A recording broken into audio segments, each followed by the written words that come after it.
Si usted está, o no ha estado, mejor dicho, en las 3 últimas semanas, los 3 últimos domingos acompañándonos, nosotros hemos empezado una serie de mensajes basados en este libro del profeta Zacarías. Lo hemos intitulado Regresa a mí, en razón del versículo 3 de este capítulo 1, que es un llamado de parte del Señor al arrepentimiento. En realidad, los primeros 6 versículos son un llamado de Dios al arrepentimiento, a regresar a Él, ¿no? Constantemente el ser humano se está distanciando del Señor.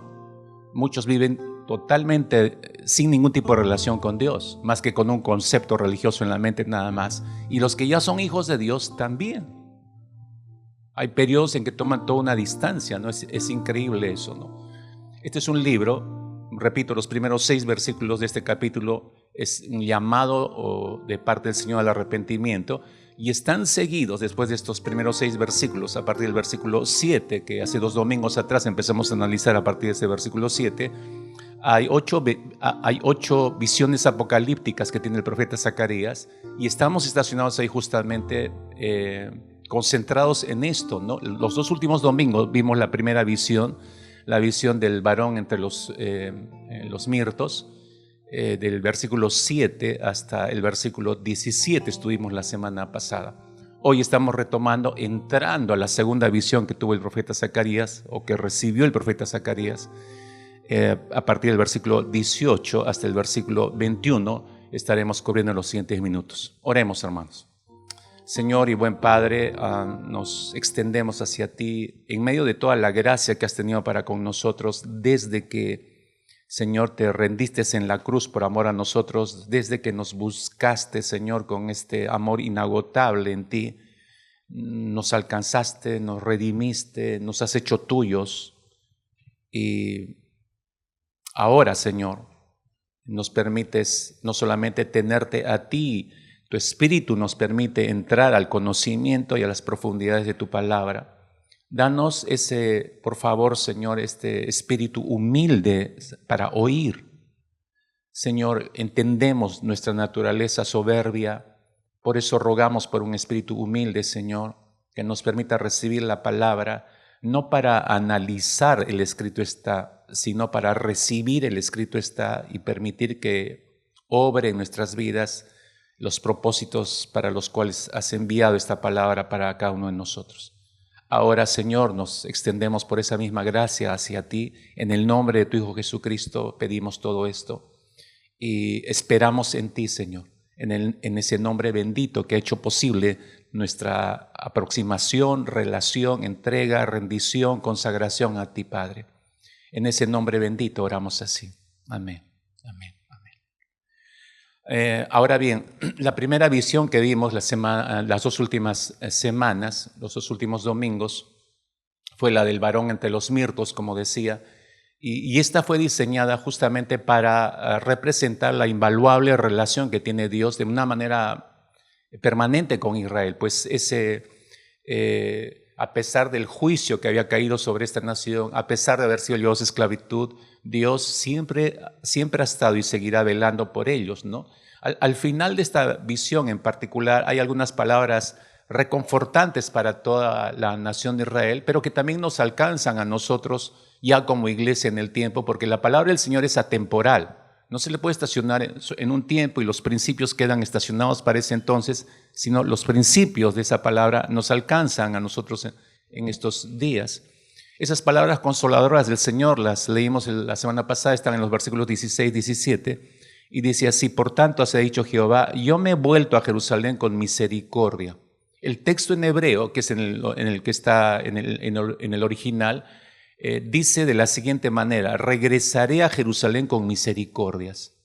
En nuestra versión Reina Valera lo han traducido, lo tenemos así: por tanto, has hecho Jehová, yo me he vuelto a Jerusalén con misericordia. Pero en el texto original hebreo, repito, se lee: regresaré a Jerusalén con misericordia. Y continúa diciendo: en ella será edificada mi casa, dice Jehová de los ejércitos, y la plomada será tendida sobre Jerusalén. Eso es la plomada. Miren, a mí me encantaría todo un mensaje para ocuparme solamente de esa frase, pero solamente quiero adelantar esto. Los que saben algo de construcción o han visto cuando construyen, ¿cómo comprueban la rectitud de una pared si no está chueca, si no está media salida o media ladeada. ¿Cómo comprueban eso los albañiles? Con plomadas, ¿no? Y es un peso con un cordel y lo extienden y ven y sueltan en la pared. O sea, tiene que bajar, la plomada tiene que bajar recta, ¿no? Sin chocar, ni así choca algo en una parte de la pared, es que la pared está mal hecha. Entonces sirve para comprobar la rectitud. Y la palabra del Señor es eso, es la plomada de Dios sobre la vida de los pueblos, de su pueblo escogido, de todas las naciones y de nosotros hoy en día, la iglesia, de la vida del creyente. Entonces la palabra es tan importante acá que fíjense cómo aparece este término cuando el Señor está consolando a su nación en este verso 16. Dice, sí, voy a permitir que se edifique mi casa, dice el Señor, y la plomada será tendida. Es decir, otra vez la palabra del Señor volverá a ocupar un lugar preeminente en la medición, en la guía de la vida de la nación de Israel. Recuerdan que es un remanente que ha regresado de la esclavitud, ¿no? 70 años más acostumbrados a los principios babilónicos que a su propia relación con el Señor. Entonces la palabra incluso fue olvidada, relegada. Por eso este versículo es importante, ¿no? Aquí, verso 17, agregó el Señor, clama aún diciendo, así dice Jehová de los ejércitos, aún rebosarán mis ciudades con la abundancia del bien, y aún consolará Jehová a Sión, que es otra forma de llamar a su ciudad, a Jerusalén, y escogerá todavía a Jerusalén.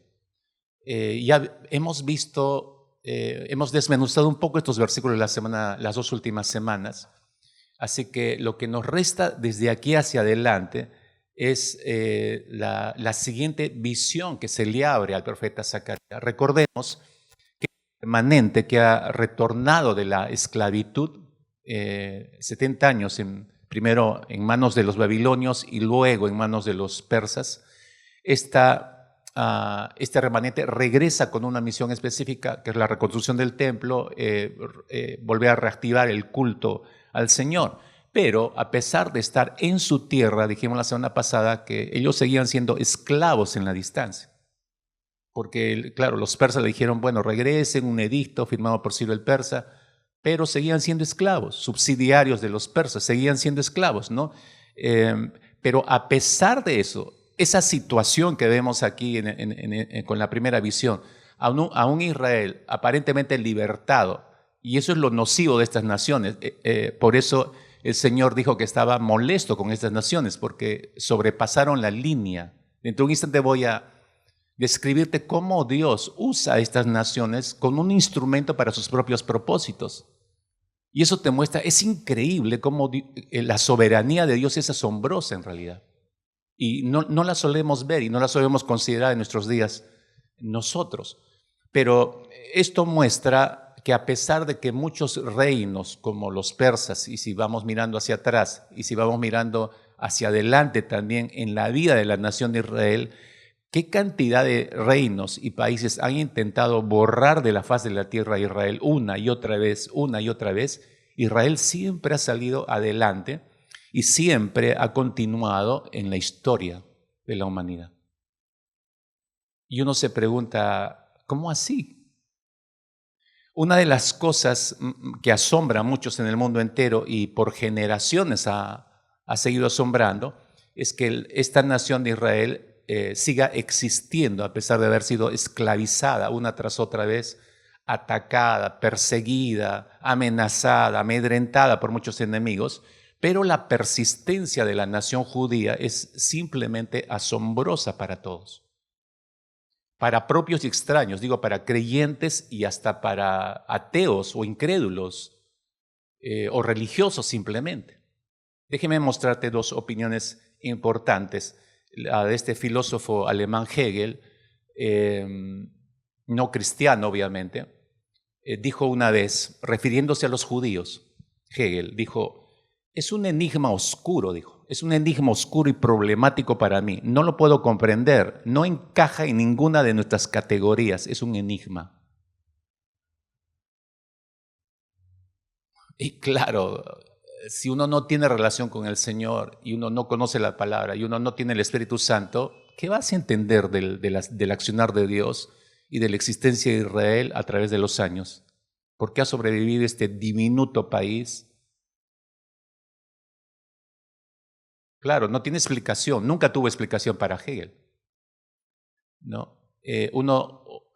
Posterior a Hegel, en Rusia se levanta otro filósofo de reconocimiento mundial, religioso el hombre, no voy a decir cristiano, simplemente religioso, Nicolás Berdyaev, y él comentó la supervivencia de la nación judía. Fíjense cómo la midió él y cuáles fueron sus conclusiones de este filósofo ruso. Él dijo, recuerdo, dijo, cómo la interpretación materialista de la historia, esa es una forma de ver la historia, la interpretación materialista de la historia es una corriente, pero es una corriente que tiene como fundamento los pensamientos marxistas. Ya saque usted su línea, ¿no? Entonces él dice, recuerdo cómo la interpretación materialista de la historia, cuando en mi juventud intenté verificarla aplicándola al destino de los judíos, fracasó en el caso de los judíos, cuyo destino parecía absolutamente inexplicable desde la perspectiva materialista. Y de hecho, según el criterio materialista y positivista, este pueblo habría perecido hace mucho tiempo. Su supervivencia es un fenómeno misterioso y asombroso que demuestra que la vida de este pueblo está gobernada por una predeterminación especial. A mí me dio risa cuando leo esta frase de este filósofo, ¿no? La vida de Israel está... regresa a la anterior, por favor. Gracias. La vida de este pueblo está gobernada por una predeterminación especial. No puede decir una persona o Dios, porque este hombre solamente es religioso, no conoce a Dios en realidad, no conoce las Escrituras. No tiene otra forma de explicarlo en realidad, porque según el criterio materialista positivista que tiene como fundamento el marxismo, postulan que la supervivencia de las naciones está en función a su organización económica, mientras mejor fundamentada esté su organización económica, entonces ese país tiene la chance de sobrevivir en el tiempo. Entonces él analiza de acuerdo a esa perspectiva a Israel y dice, esta nación no tenía ninguna posibilidad de sobrevivir, siempre ha sido unos pobretones. Entonces debería haber desaparecido de la historia, según el criterio materialista y positivista, pero no fue así, eso es lo que lo sorprende. Entonces, ¿a qué atañe el hecho de que no le ha ocurrido eso a Israel? Este pueblo está gobernado por una predeterminación especial. No tiene otra forma de describirlo, ¿no? No puede decir, está en las manos de un Dios poderoso, un Dios soberano, el que gobierna toda la tierra y él determina los tiempos. No puede decir eso, porque no conoce a Dios. Nosotros sí. La siguiente, ahora sí. Entonces termina diciendo Nicolai, la supervivencia de los judíos, su resistencia a la destrucción, su resistencia en condiciones absolutamente peculiares y el fiel papel que desempeñaron en la historia, todo ello apunta a los fundamentos particulares y misteriosos de su destino, ¿no? Claro, para el incrédulo o para el religioso es misterioso, ¿no? Estos filósofos, mis hermanos, simplemente tienen un entendimiento limitado en la manera de operar de Dios para su pueblo, pero nosotros los creyentes entendemos los tratos que tiene Dios con su pueblo o con los suyos. ¿Por qué? Porque conocemos las Escrituras. La Biblia nos da testimonio que durante siglos de siglos Dios está bajo el gobierno no solo de Israel, sino de todas las naciones. Por ejemplo, escuche o lea bien en su Biblia, por favor, Isaías capítulo 54. No va a salir en la pantalla, le aviso, versículos 9 y 10. Isaías 54, versículos 9 y 10. Hay una referencia en esos versículos, una referencia clarísima a la supervivencia de la nación de Israel, y usted va a entender por qué. Solo los creyentes conocemos textos como estos. Isaías 54, 9 y 10 dice, porque esto es como las aguas de Noé, está hablando Dios, esto es como las aguas de Noé para mí, pues así como juré que las aguas de Noé no volverían a pasar por la tierra, recuerdas, Dios se comprometió, nunca más un diluvio, dijo el Señor, ¿no? No volvería a pasar por la tierra, así he jurado que no me enojaré contigo ni te reprenderé, le estaba hablando a su pueblo escogido. Entonces agrega y dice, porque los montes se moverán, escuche esto bien, los montes se moverán y las colinas se moverán, pero mi bondad no se apartará de ti, ni se quebrantará el pacto de mi paz, oh Jehová, que tiene misericordia de ti. Wow, es un tremendo versículo, es un tremendo texto, mis hermanos, porque en otras palabras, las montañas, está diciendo Dios a través del profeta Isaías, las montañas podrán moverse, mis hermanos. ¿Usted sabe lo que significaría eso? Las montañas pueden quitarse de donde están y moverse, pero jamás la bondad del Señor se va a retirar de Israel. Siempre va a estar coberturándola. Su paz, su misericordia, su gracia, siempre va a estar. Eso nos ayuda a entender por qué, a pesar de de toda esta confederación de naciones de alrededor, pensando nada más en todo lo que es Irak, todos los Emiratos Árabes, que podrían reunir sus ejércitos y pasarle el aplanador a Israel y dejaría de existir Israel. ¿Por qué es que no ocurre eso? A pesar de las infidelidades de esta nación. Lo llevo a otro texto sorprendente, Jeremías capítulo 31, versículo 35 y 36. Jeremías 31, versículo 35 y 36. Dice el profeta Jeremías aquí: así ha dicho Jehová, que da el sol para la luz del día, las leyes de la luna y de las estrellas para luz de la noche, que parte el mar y braman sus ondas. Jehová de los ejércitos es su nombre.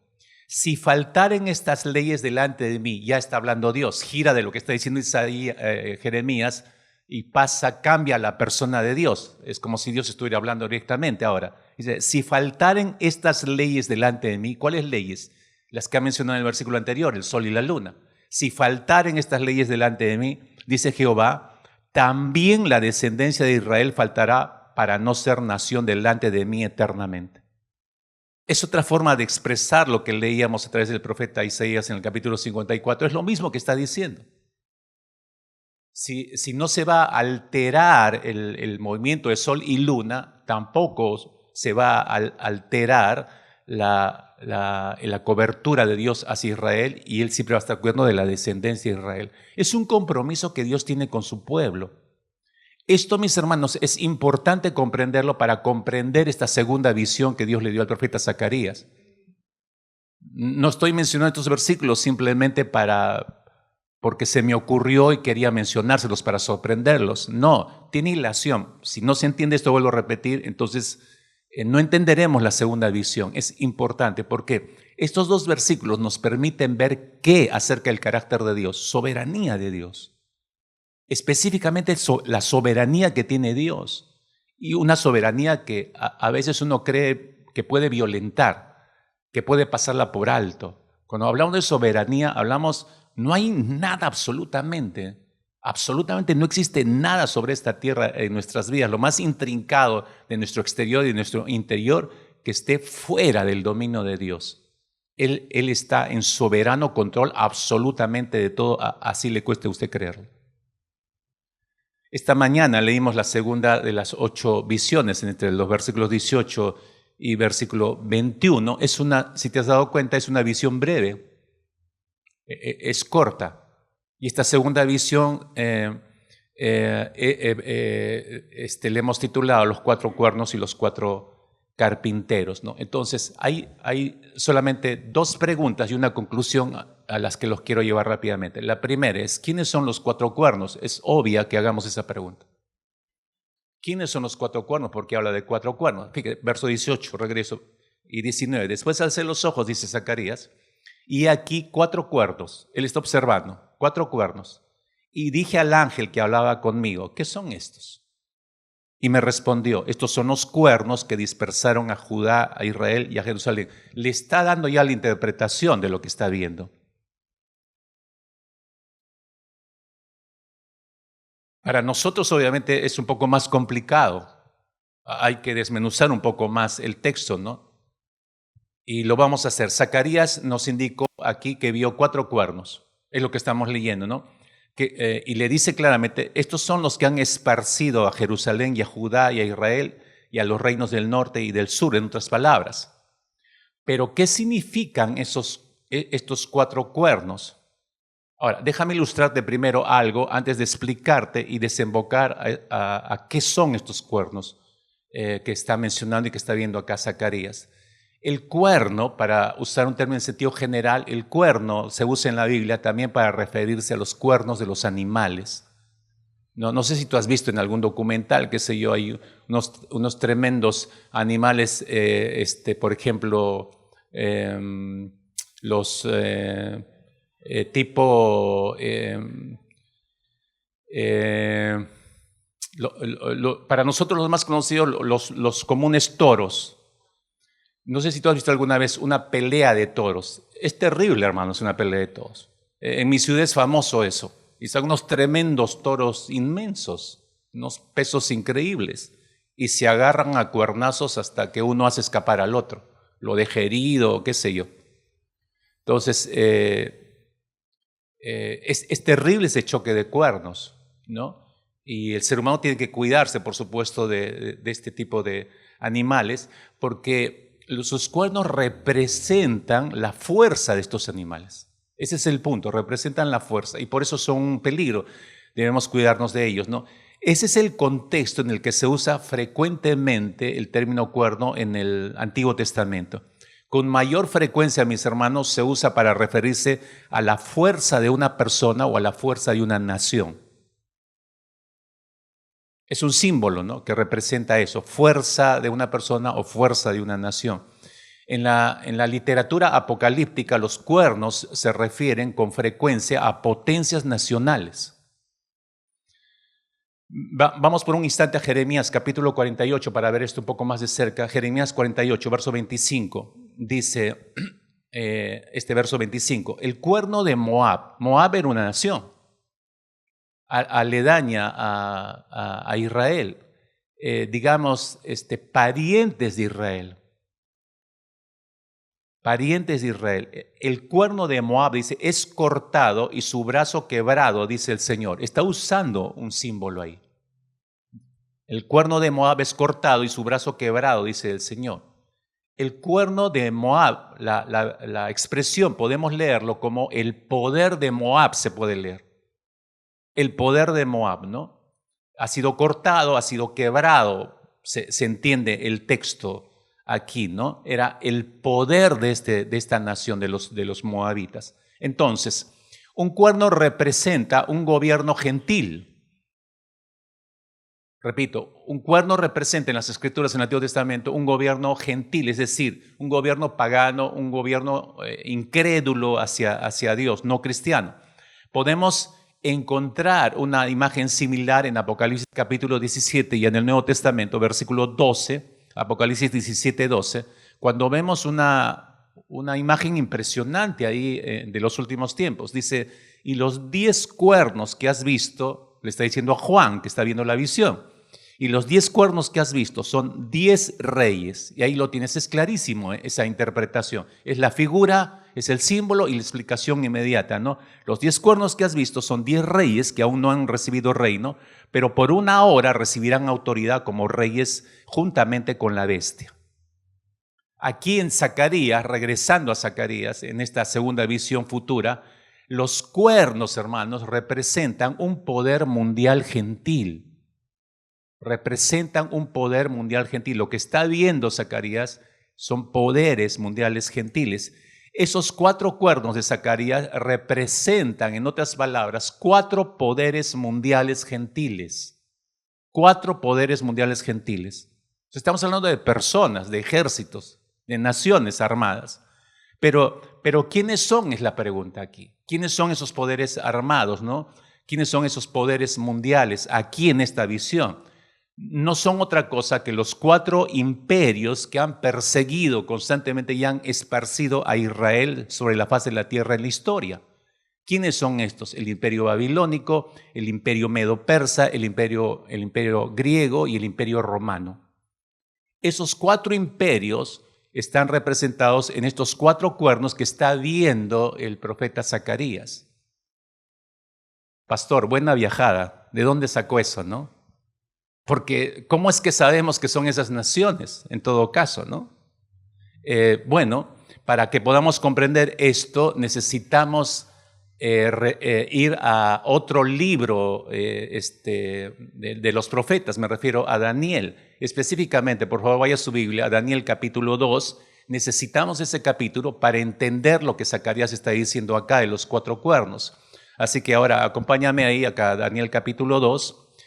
El capítulo 2 consta de 49 versículos. No vamos a leer todos los versículos, por supuesto, sino vamos a empezar en el versículo 24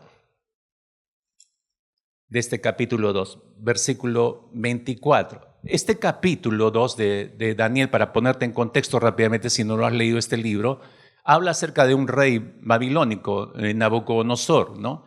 En su segundo año de reinado, este rey, él recibe un sueño terrible, lo deja turbado, que él no lo entiende, ¿no? Y es muy significativo el hecho de que el punto de explicación a ese sueño no se lo puede dar nadie.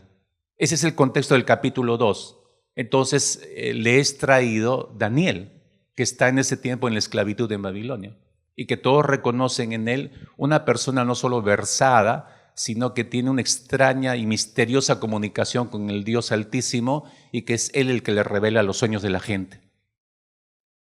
Daniel ya era conocido por eso.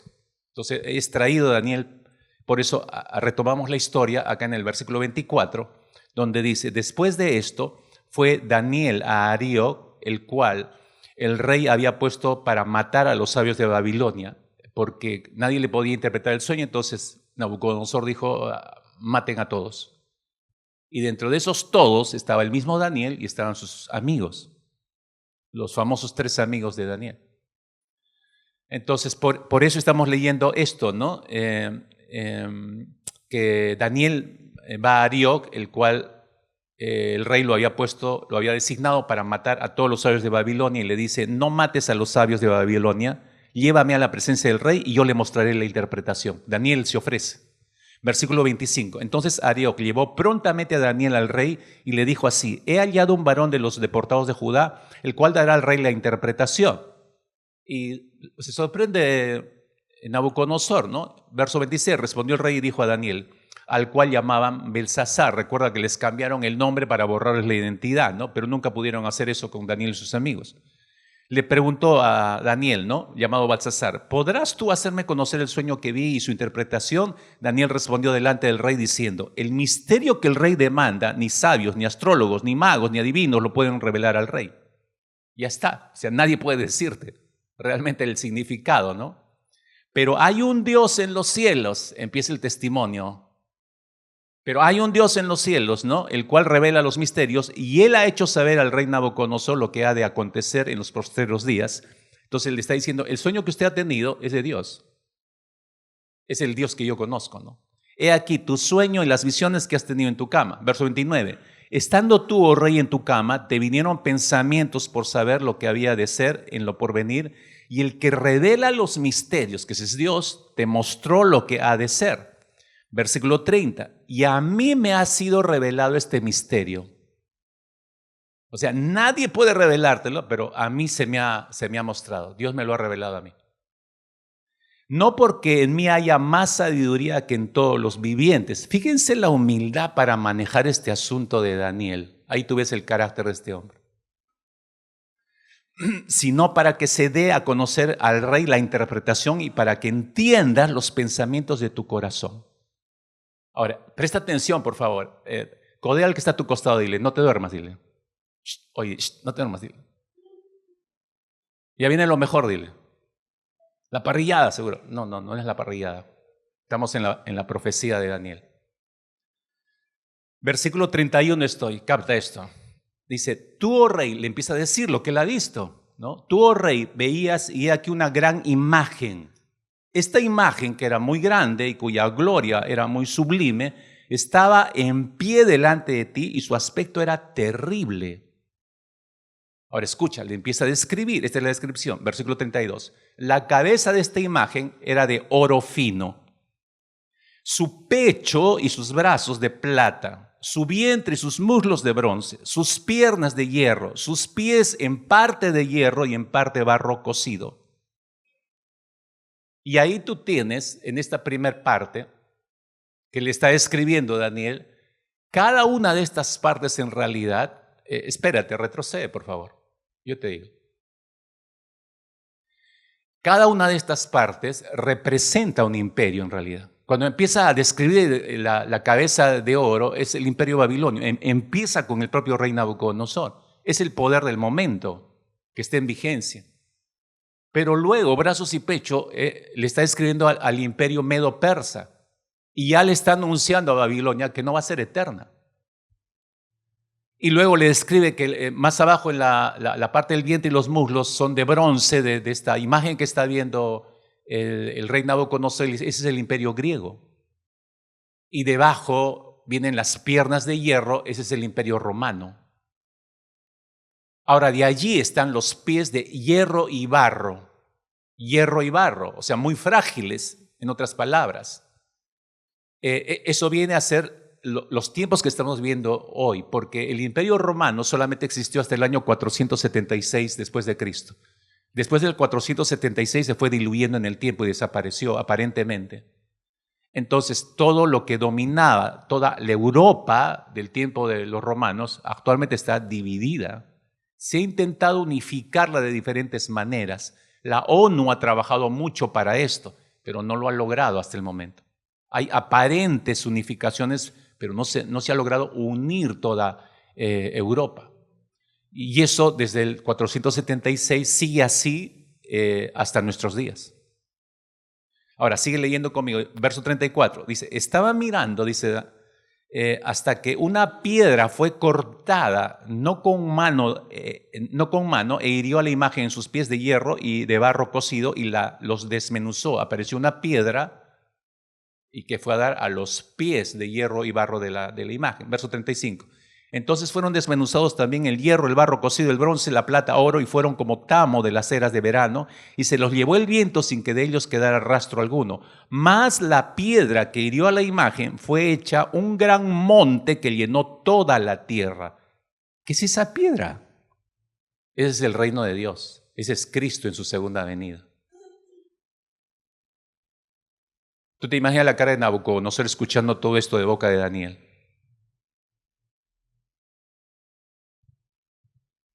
Entonces, estos son los cuernos. Babilonia le hizo la vida imposible a Israel.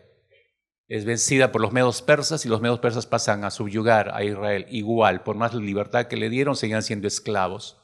Luego fueron dominados, aparece el imperio griego con Alejandro Magno.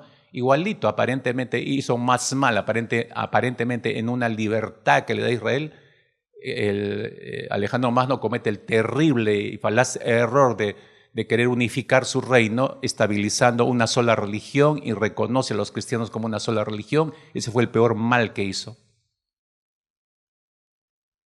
Y luego entra a tallar el imperio romano y el dominio, ya tú sabes por la historia que conocemos en los evangelios, una persecución implacable para la iglesia, para los creyentes. ¿Eso cuándo se va a terminar, hermanos? Es reino tras reino, esos son los cuernos.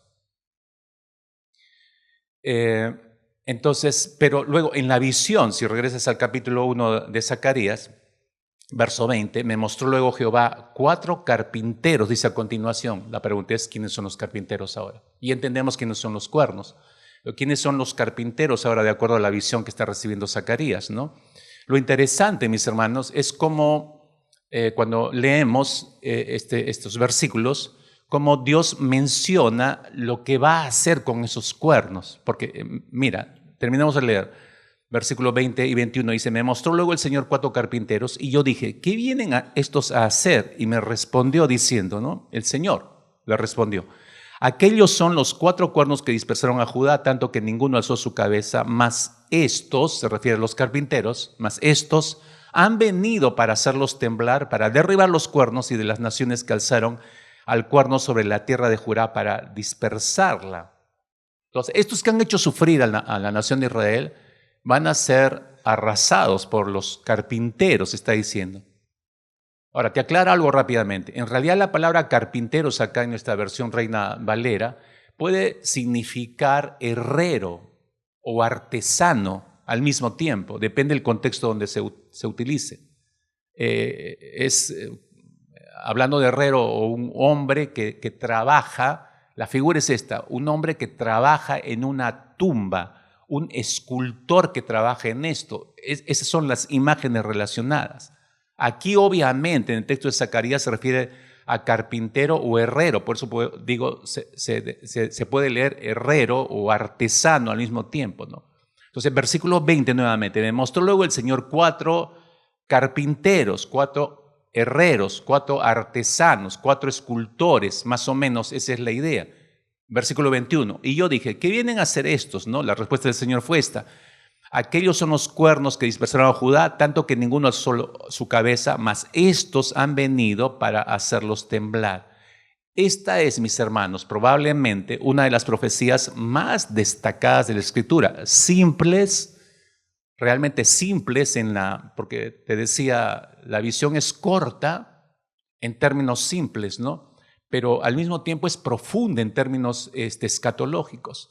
En el texto original, en el idioma hebreo, esta palabra, como te decía, carpinteros, quiere decir literalmente escultores o herreros, ¿no?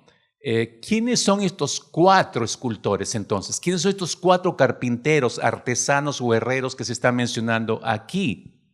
Reconocidos teólogos, eruditos de las Escrituras, padres de la iglesia, incluso como el caso por mencionar algunos, Jerónimo, Cirilo o el mismo Calvino, por último, todos ellos consideraron a estos carpinteros, los consideraron medios o instrumentos sobrenaturales que Dios usa para cumplir sus propósitos.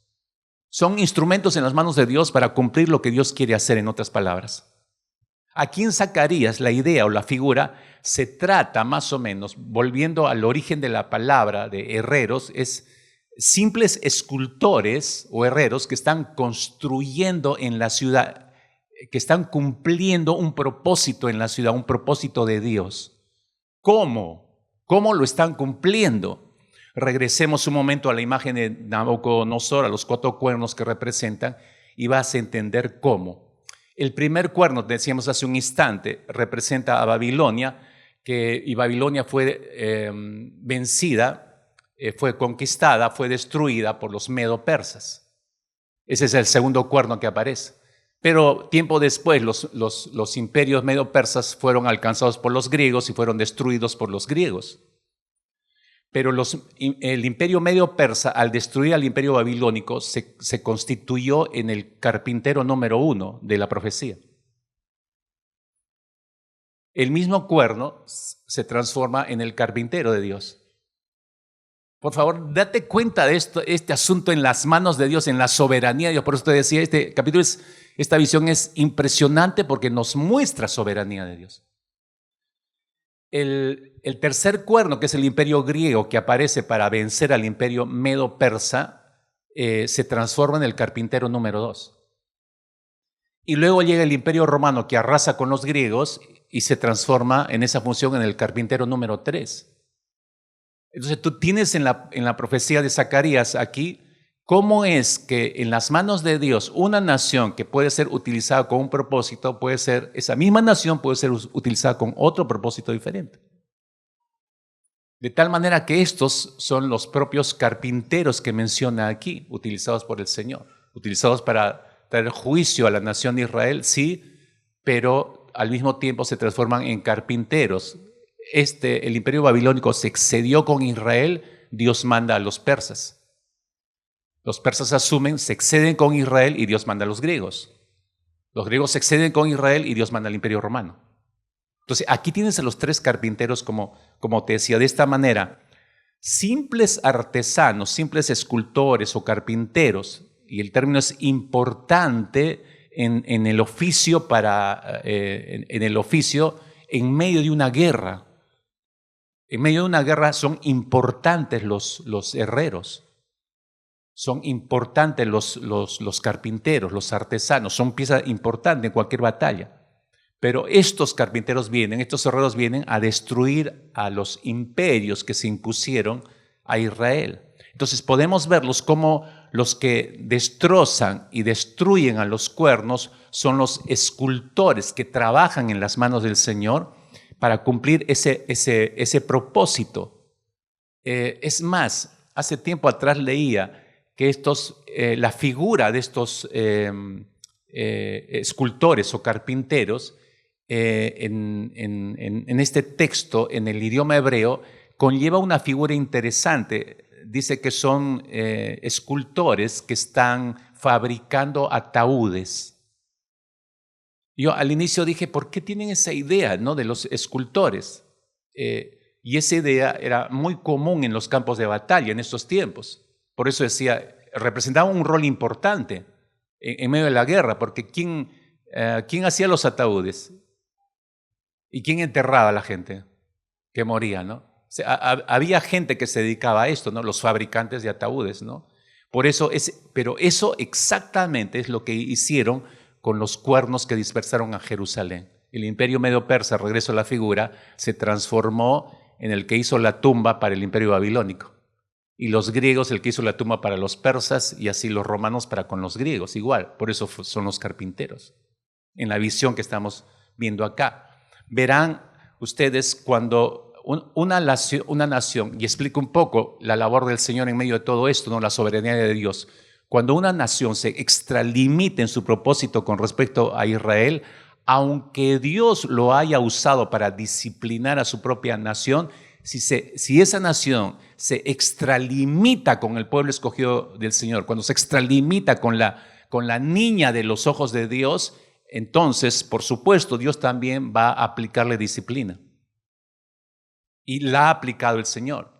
Y eso es lo que sucede. Dios levanta los 4 cuernos para disciplinar a Israel, pero cada uno de estos se extralimitó con Israel, y por eso Dios tiene que levantar 4 herreros o 4 carpinteros para destruirlos. Por lo tanto, nos estamos refiriendo, mis hermanos, a 4 sucesivos poderes que destruyeron y dispersaron a Israel, y luego esos mismos poderes, esas mismas potencias, fueron destruidas por otros 4 poderes que vinieron sobre ellos uno detrás de otro. Ese es el significado del verso 21. Ese es el significado del versículo 21. Ahora, ojo, lo interesante, fíjese en la figura que tiene ahí delante, lo interesante en esta trama es que la visión habla de 4 carpinteros y aquí solo yo veo 3. Solo hay 3. ¿Cuál es el 4º carpintero? En todo caso, es interesante de esto que ve, si uno estudia, cuando usted estudia el Imperio Romano, si alguien ha leído un poco más acerca del Imperio Romano aquí, me podrá dar la razón, porque lo que usted va a descubrir es que Roma no fue conquistada por otra nación, sino la propia Roma, que se fue deteriorando moralmente, ella misma fue su propio verdugo, se devoró a sí misma, dicen los historiadores. Por lo que hay autores serios que piensan y opinan y sugieren que Roma en realidad no desapareció totalmente en la historia y por ende va a regresar nuevamente, dado que nunca fue extinguida completamente como lo fueron las otras naciones. Fue su propio verdugo, pero no desapareció en la historia. La Biblia afirma, mis hermanos, que un día, hablando en términos apocalípticos, escatológicos, que un día, no sabemos cuándo, porque no hay fecha para eso, llegará una persona que los cristianos de todo el mundo la identifican como el anticristo. De hecho, que usted ha escuchado acerca de esto. Y diversas interpretaciones sugieren que ese anticristo es el personaje que va a reconstruir todo el imperio romano que no desapareció. Lo va a volver a hacer resurgir y lo va a convertir en la dictadura mundial. ¿Cuándo va a ser eso? No hay fecha, mis hermanos. Entonces la pregunta es, si va a resurgir el imperio romano, este cuerno, ¿quién va a derribar a ese cuerno? Ahí entra la piedra en la visión de Nabucodonosor. Cristo en su segunda venida. Entonces Cristo, muchos intérpretes mencionan esto, Cristo se constituye en el 4º carpintero en la historia.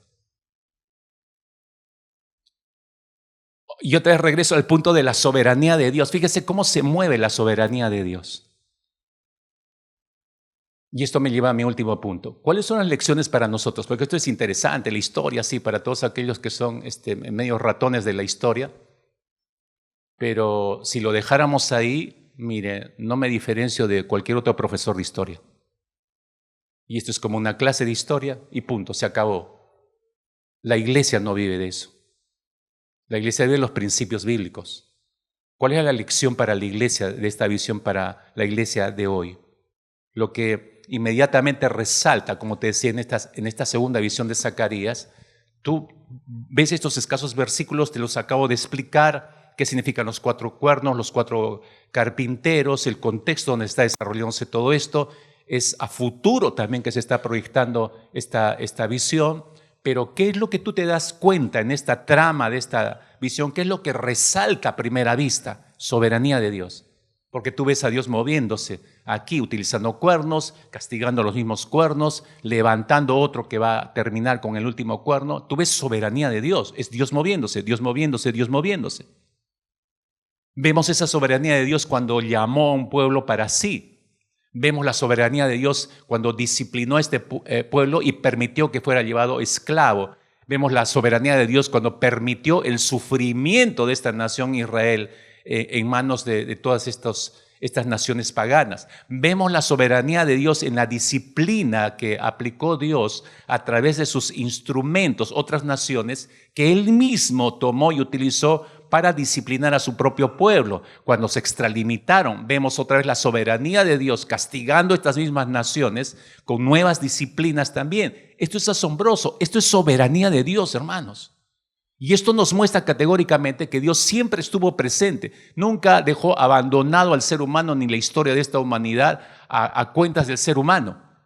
Como hay muchas corrientes que piensan, ¿no? Dios creó el mundo y lo dejó a su libre albedrío, ya que el humano se arregle. Jamás Dios ha abandonado al ser humano. Un soberano, mis hermanos, es un gobernante, es un rey, es un señor.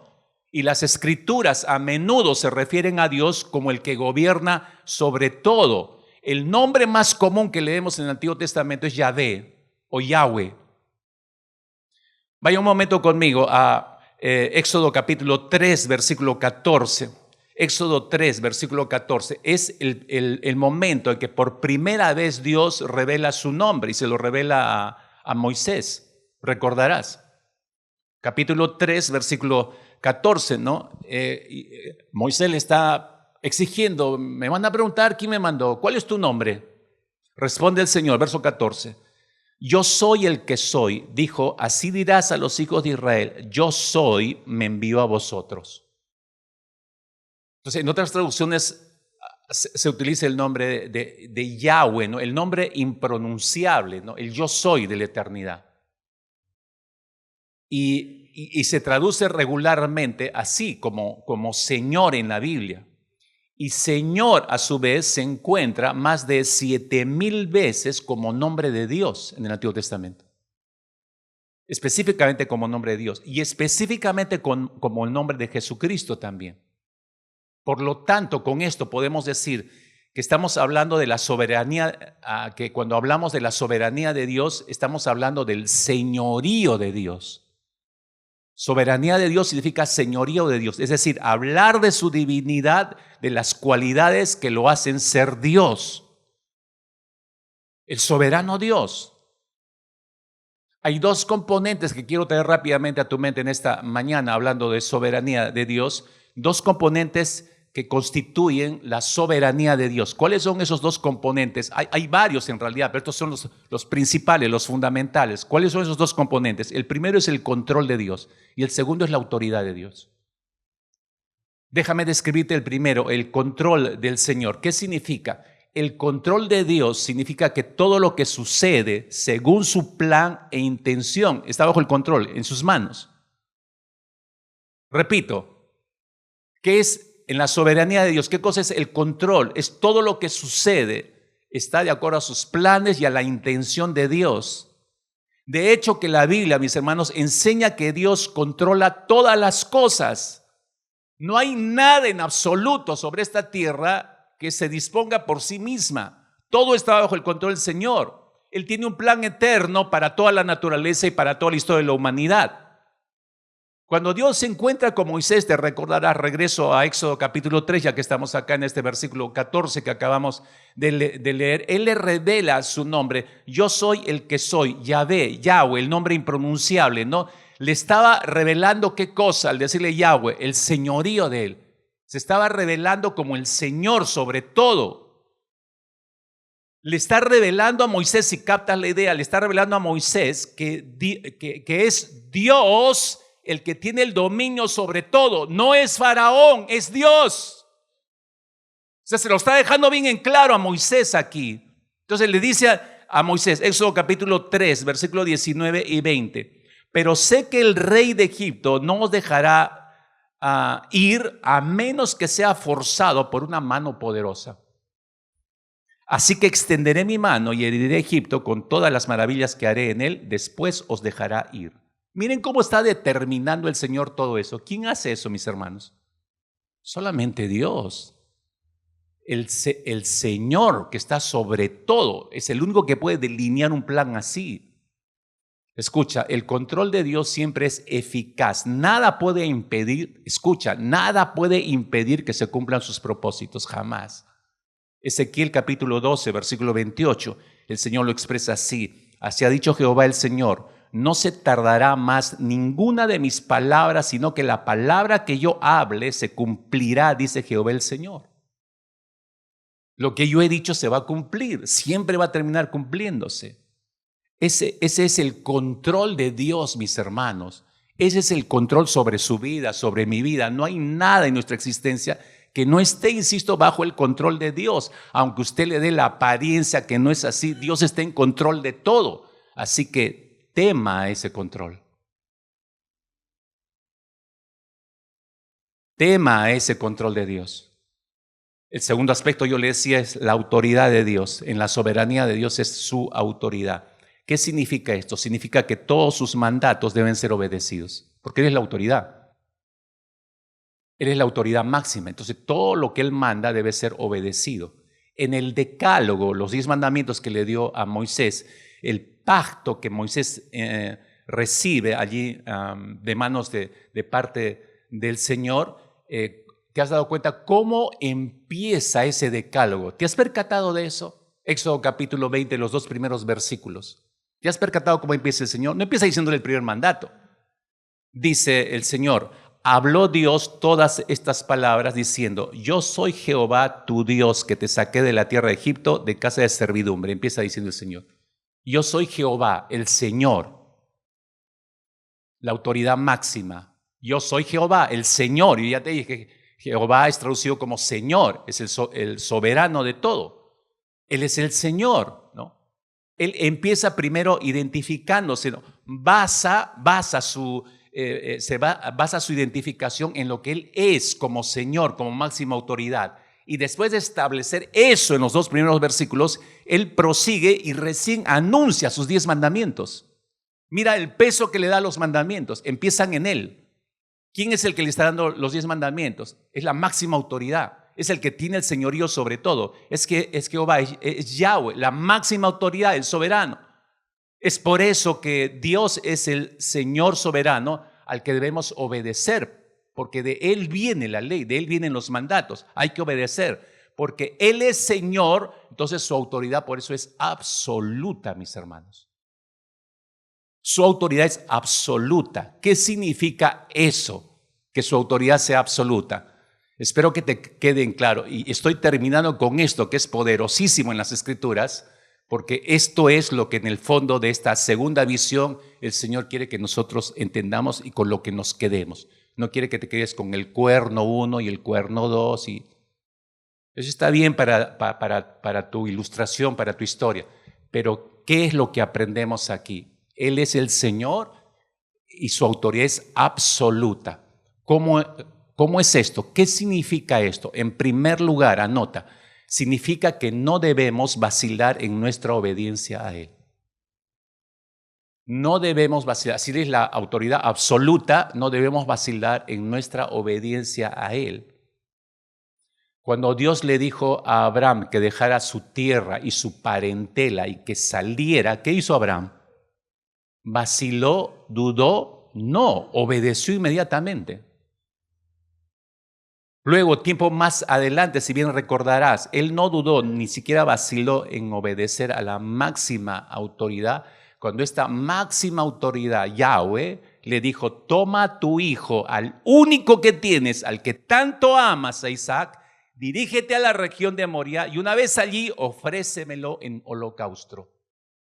Él se puso a dudar, él vaciló.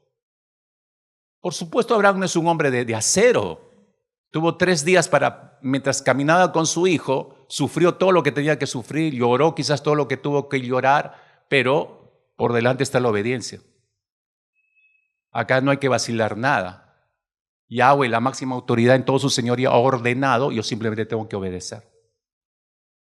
¿Cómo hemos perdido eso, mis hermanos? Eso significa realmente que el Señor, como máxima autoridad y autoridad absoluta ante lo que Él mande, yo no debo vacilar. ¿Qué más significa? En segundo lugar, que su señorío trasciende todas nuestras otras lealtades. Escúchalo bien. Yo temo que esto lo han olvidado muchísimos. El señorío de Dios trasciende todas nuestras otras lealtades. Yo no puedo ser leal a nadie por encima de Dios. O ser más leal a alguien por encima de Dios. Ser más leal a mi cónyuge más que a Dios. Eso es imposible. Los hijos más leales a los padres más que a Dios. Eso es imposible. Eso no debe ser así. Mateo capítulo 10, versículo 34 en tu Biblia. Mateo 10, versículo 34. Solamente para recordar lo que han olvidado muchos, me temo. Mateo 10, 34 hacia adelante. Jesús está hablando y dice: no penséis que he venido para traer paz a la tierra. No he venido para traer paz, sino espada. Verso 35. Porque he venido para poner en disensión al hombre contra su padre, a la hija contra su madre, a la nuera contra su suegra. Verso 36. Y los enemigos del hombre serán los de su casa. Verso 37. El que ama a padre o madre más que a mí no es digno de mí. El que ama a hijo o hija más que a mí no es digno de mí. Y el que no toma su cruz y sigue en pos de mí no es digno de mí. ¿De qué crees que está hablando el Señor Jesucristo acá? De lealtades. Cristo está hablando de lealtades. Hermano, hermana, si Cristo es tu Señor, entonces me estás hablando estás aceptando la autoridad absoluta, máxima de Dios sobre tu vida. Entonces, si Cristo es tu Señor, tu lealtad a Él debe estar por encima de tu lealtad a tus padres, por encima de tu lealtad a tus hijos, a tus hijas, por encima de tu lealtad a tus familiares, amigos, amigas, hermanos, etcétera, etcétera, etcétera. Debe estar por encima de todos ellos. Eso es el señorío del Señor que trasciende todas nuestras otras lealtades. Debe ser así, mis hermanos. Y en tercer y último lugar, ¿qué significa? Que el Señor es la autoridad absoluta. Su autoridad es sobre todos nosotros, existe en todas las áreas de nuestra vida humana, no solamente, mis hermanos, en las áreas que arbitrariamente tú y yo llamamos como religiosas o sagradas. Es decir, en otras palabras, no debe existir en la vida de un verdadero cristiano dentro de la iglesia, una vida dentro de la iglesia y una vida diferente fuera de la iglesia. Tal cosa no existe en el verdadero cristiano. No hay tal como una vida sagrada dentro de la iglesia y una vida secular. No existe eso, por más que has escuchado por ahí, no, que hay una vida secular, para el creyente es una sola, es una vida consagrada a Dios. Por lo tanto, toda nuestra vida es sagrada delante de Dios. No hay vida secular para nosotros, porque estamos separados para el Señor. Toda la vida es sagrada porque toda mi vida está bajo la autoridad de Cristo Jesús. ¿O no, hermanos? ¿Toda su vida está bajo la autoridad de Cristo Jesús? Toda su vida es sagrada. Entonces, cuando el Señor llama, regreso, Zacarías capítulo 1, versículo 3 que ya hemos pasado, cuando Él llama y dice, vuelvan a mí, cuando Él dice, regresen a mí, lo está diciendo aquel que tiene todo el gobierno, aquel que tiene todo el control, lo manda la máxima autoridad, mis hermanos. No es el vecino de la vuelta de la cuadra. Lo está mandando la autoridad máxima.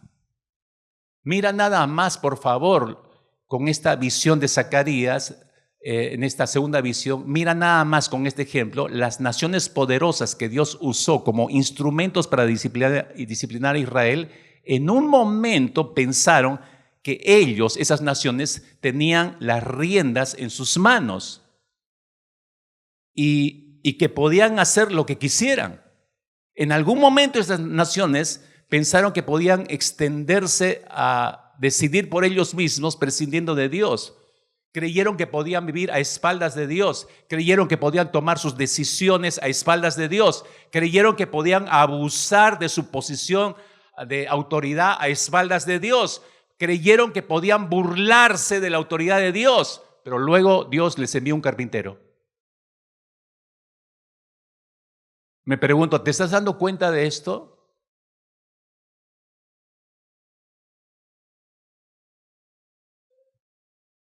¿Por qué hizo esto el Señor? Para demostrar en esta visión que nadie, escucha, nadie, absolutamente nadie puede evadirse de la soberanía de Dios. Nadie puede evadirse de la autoridad, del control soberano de Dios. Nadie sobre esta tierra. Absolutamente nadie. Para el creyente esto no es un fastidio. Esto no es me están restando a mi privacidad, a mis derechos como ciudadano. No, para el creyente significa seguridad. Descanso en las manos de un Dios tan soberano. No hay nada, ni un solo milímetro en mi vida que ocurra o que vaya a ocurrir sin el conocimiento de Dios y sin la permisibilidad de Dios. Eso me hace abrazar con mayor gusto, gratitud y amor al Señor.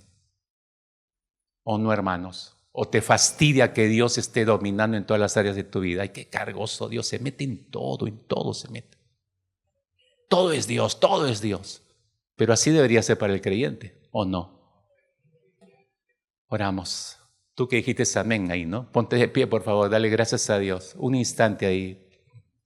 Dale gracias a Dios por su soberanía sobre tu vida, ahora que eres consciente. ¿Qué sería de tu vida sin la soberanía de Dios? ¿Qué sería de tu vida, hermano, hermana? ¿Qué sería de mi vida? Ni siquiera sé lo que nos ocurriría. Muchos no estaríamos acá probablemente. Pero la soberanía de Dios, piensa un instante ahí. Y dale gracias al gobierno soberano sobre tu vida. Dale gracias al Señor por el gobierno soberano sobre tu vida. Aprende a partir de ahora a identificarlo. Aprende a darle gracias. Aprende a apelar ese gobierno soberano de Dios.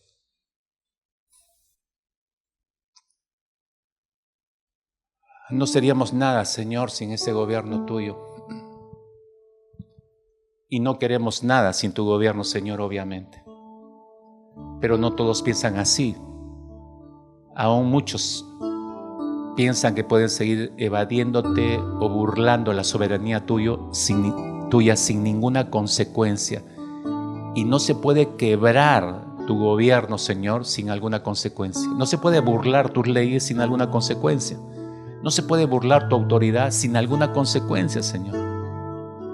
Solo eso te rogaría que hagas, que mantengas en las mentes de todos los que están oyendo en esta mañana, en este lugar.